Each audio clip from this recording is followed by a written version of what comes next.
जय हिंद, वंदे मातरम। दोस्तों, अभी कांग्रेस राजस्थान, मध्य प्रदेश और छत्तीसगढ़ में सरकार बनाने जा रही है। रिजल्ट है, आप मान के चलिए, लिख लीजिए। तेलंगाना में वही टीआरएस जो है वही सरकार बनाएंगे, और भी एक आध राज्य में जहां होगा, जो भी उल्टा पलट होगा उससे कोई फर्क नहीं पड़ता।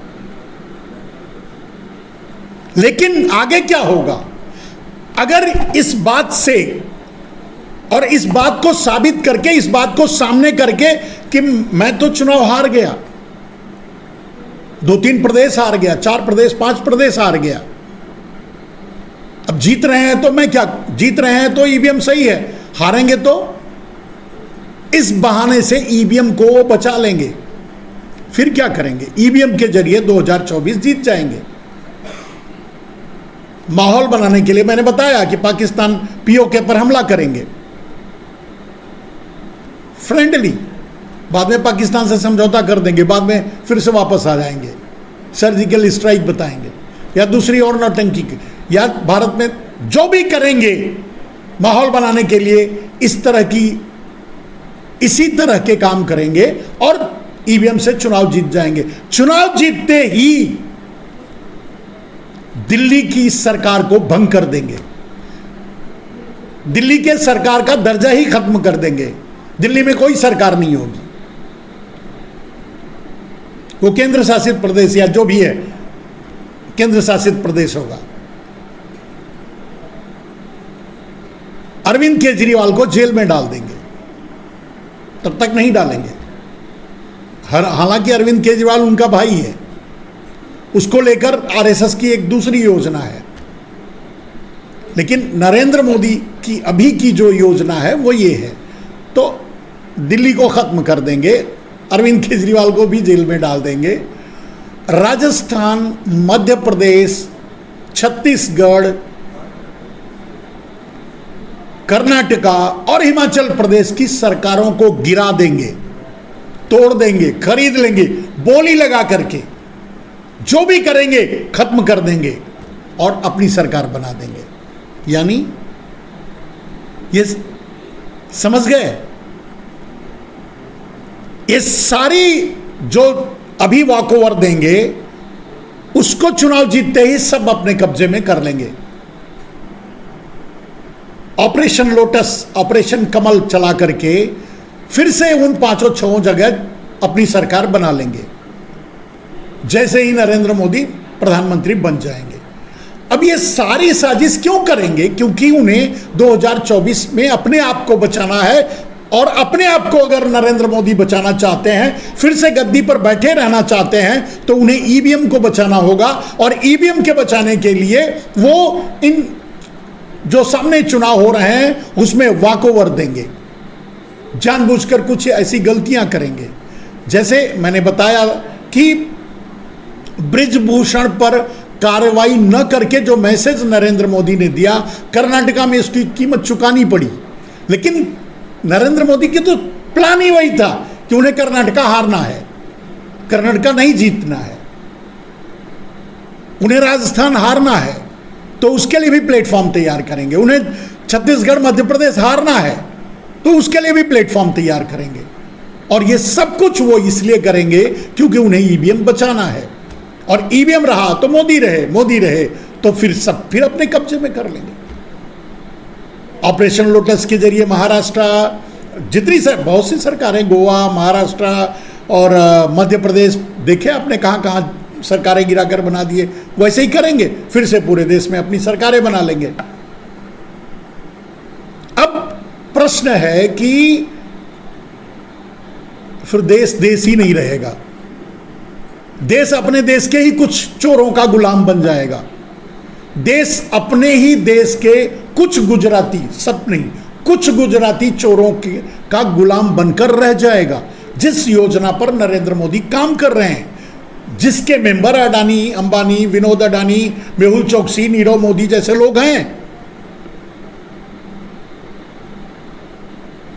आपने यह भी जाना होगा, सुना होगा कि नीरव मोदी और मेहुल चोकसी, इन लोगों पर तो कोई कार्रवाई होगी ही नहीं। ये तो किरण पटेल और संजय जयपुरिया जैसे अंडरग्राउंड लोग हैं। ये अंडरग्राउंड देश में वसूली करते हैं, वो अंडरग्राउंड ब्लैक मनी संभालते हैं विदेशों में। नीरव मोदी, मेहुल चौकसी जैसे लोग माइग्रेट करके बसाए गए हैं नरेंद्र मोदी के द्वारा। वही विनोद अडानी उसी में से हैं, जो पूरे भारत के संस्थानों को खरीद रहे हैं। आपने सुना भी होगा। तो मेरे दोस्त, अडानी का बस चले तो मोदी को विश्व का प्रधानमंत्री बना दें, और मोदी का बस चले तो अडानी को दुनिया का नंबर 1 अमीर। और सच यही है।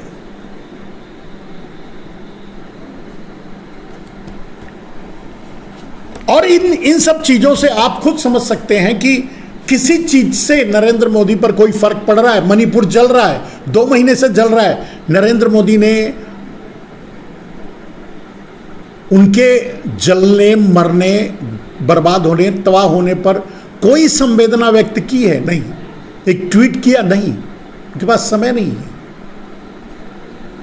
और जो मर रहे हैं, जो जल रहे हैं, जो तबाह हो रहे हैं, वो तो मोक्ष प्राप्त कर रहे हैं। भारतीय जनता पार्टी से सुन लो, उनके नेताओं से सुन लो, उनके प्रवक्ताओं से सुनो, उनको तो मोक्ष दे रहे हैं नरेंद्र मोदी जी। वो मर कहाँ रहे हैं? वो तो अमर हो रहे हैं, अमृत काल के योद्धा हैं वो। किसान जो आत्महत्या कर रहे हैं, बेरोजगार जो आत्महत्या कर रहे हैं, मणिपुर में लोग जलकर जो मर रहे हैं, मणिपुर में जो शिकार हो रहे हैं, जो मर रहे हैं, या बालासोर में जो मर गए, या किसान जो मर गए, या और माध्यमों से नरेंद्र मोदी ने जिनको मारा, मरवाया, सबके सब मोक्ष प्राप्त किए, अमर हो गए।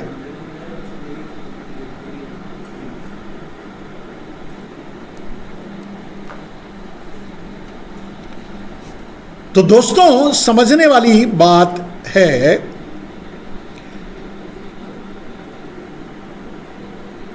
कुछ बातें मैं पहले ही बता दिया।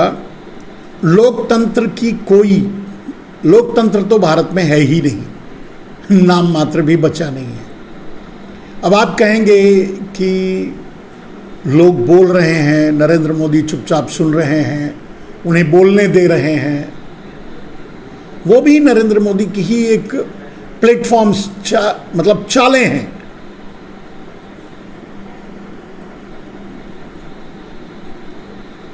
अगर 2024 में कांग्रेस चुनाव जीतना चाहती है तो फिर से भारत जोड़ो यात्रा करे, और उस यात्रा का मूल मुद्दा हो ईवीएम पर बैन। नरेंद्र मोदी तो क्या, भारतीय जनता पार्टी आजीवन, मतलब कभी भूल से भी देश में सत्ता में नहीं आ सकती, क्योंकि भारतीय जनता पार्टी का चरित्र लोगों को समझ में आ चुका है। जो 80 करोड़ लोग आज कटोरा लेकर के भिखारी की तरह अनाज लेने के लिए लाइन लगाए हैं, क्या उनको ये बात समझ में नहीं आएगी? आ रही है, आ रही होगी। क्या उन्हें यह बात समझ में नहीं आ रही होगी कि हमारा प्रधानमंत्री दूसरे देश में जाकर दूसरे की बीबी को हीरा देता है और हमको 5 किलो अनाज का कटोरा?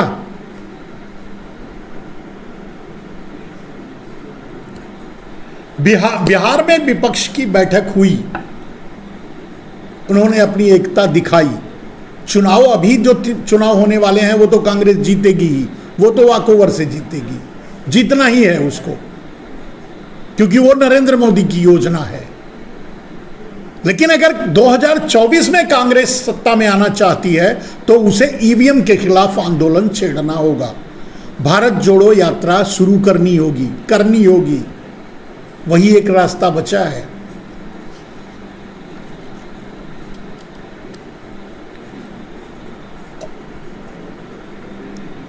कांग्रेस अपने आंदोलन के जरिए ईवीएम को टारगेट करे अडानी को टारगेट करे, अडानी को टारगेट करे, ईवीएम को टारगेट करे, तभी वो 2024 में सत्ता में आ सकती है। और वैसे ये बात राहुल गांधी अब समझ रहे हैं, समझ चुके हैं, परिपक्व हो चुके हैं, राजनीतिज्ञ हो चुके हैं। वो भी ये जानते हैं, वही लड़ाई लड़ रहे हैं।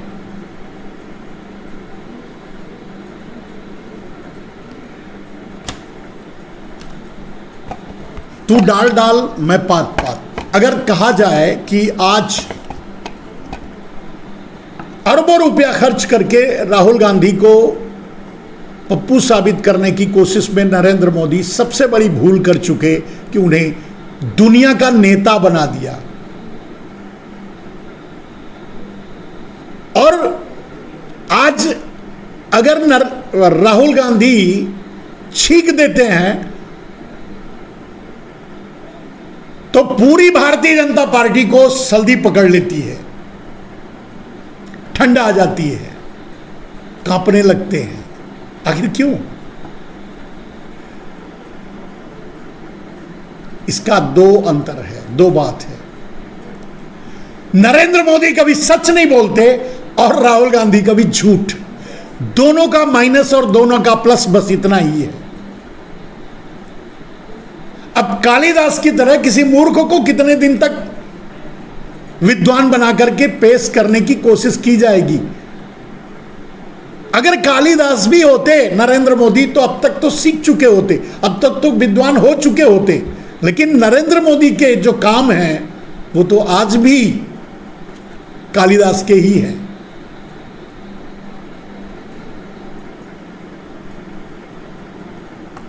खैर दोस्तों, अपनी बातें, अपनी सोच, अपनी भावनाएं आप तक बड़ी देर रात होने के बावजूद भी आपसे मुलाकात हुई, आप तक पहुंचाई, इसके लिए बहुत बहुत धन्यवाद।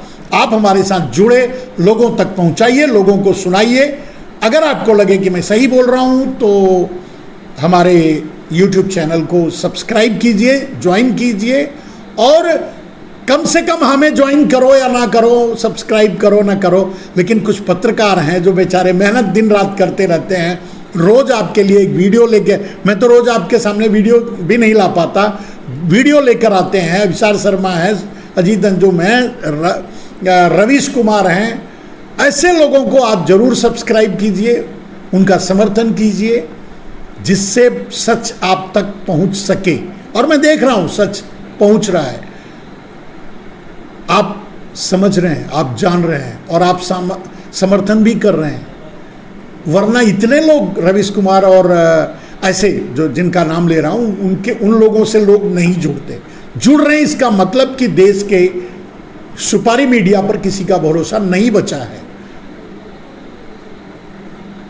मैं बस यही कह सकता हूं कि आपको लगे कि मैं सच बोल रहा हूं, आप तक कुछ बातें, कुछ चीज़ें जो लाता हूं वो थोड़ी हटके होती हैं, जो लोग नहीं बता पाते, नहीं बोल पाते, वो आपको बताता हूं। तो आप मुझे भी सब्सक्राइब कर लीजिएगा, ज्वाइन करना चाहें तो मुझे भी ज्वाइन कर सकते हैं। आज के लिए बस इतना ही। जय हिंद, वंदे मातरम।